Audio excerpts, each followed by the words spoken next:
நாதன் தாழ்வணங்கு என்று நாளும் உரைப்பர். தைப்பூச நன்னாளில் வரம் தர காத்திருப்பர். நாதன் தாழ்வணங்கு என்று நாளும் உரைப்பர். தைப்பூச நன்னாளில் வரம் தர காத்திருப்பர். யாரவர் என்று கேட்கின் ஆறு தலை வேந்தல். யார் அவர் என்று கேட்கின் ஆறு தலை வேந்தல். 18 கண்கள் கொண்ட சிவனின் மைந்தல்.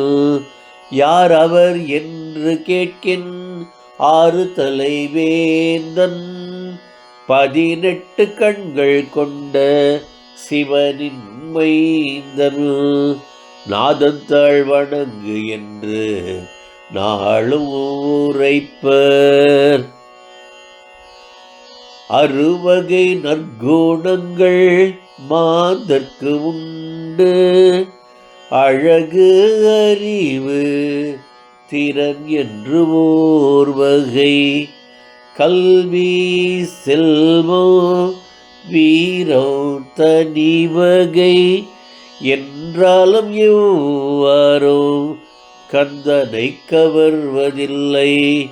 என்றாலும் எவ்வாறோ கந்தனை கவர்வதில்லை. அன்பொன்று மட்டுமே ஸ்கந்தனை வயப்படுத்தும். அன்பொன்று மட்டுமே ஸ்கந்தனை வயப்படுத்தும். உணர்ந்தே செயல்படுவீர் பக்தர்கள் யாவரும். அன்பொன்று மட்டுமே ஸ்கந்தனை வயப்படுத்தும். உணர்ந்தே செயல்படுவீர் பக்தர்கள் யாவரும். யாரவர் என்று கேட்கிறோம் ஆறு தலை வேந்தல்.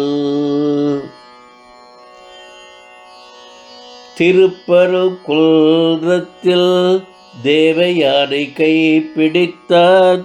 திருச்செந்தூரிலே சூரனை வதம் செய்தான். திருவாவினன் குடியிலே ஆண்டியாய் வேடம் தரித்தான். யாரவர் என்று கேட்கிறோம் ஆறு தலை வேந்தல். சுவாமி மலையில் தந்தைக்கு உபதேசித்தான். திருத்தணி மலையில் வள்ளிக்கு கரம் ஈந்தான். பழமுதிர் சோலையில் மூவராய் தரிசனம் தந்தான். யாரவர் என்று கேட்கிறோம் ஆறு தலை வேந்தல். யாரவர் என்று கேட்கிறோம் ஆறு தலை வேந்தல். 18 கண்கள் கொண்ட சிவனின் மைந்தல். யாரவர் என்று கேட்கிறோம் அவனே கார்த்திகேயன். அவனே பாலகுமாரன். அவனே ஸ்ரீ முருகன்.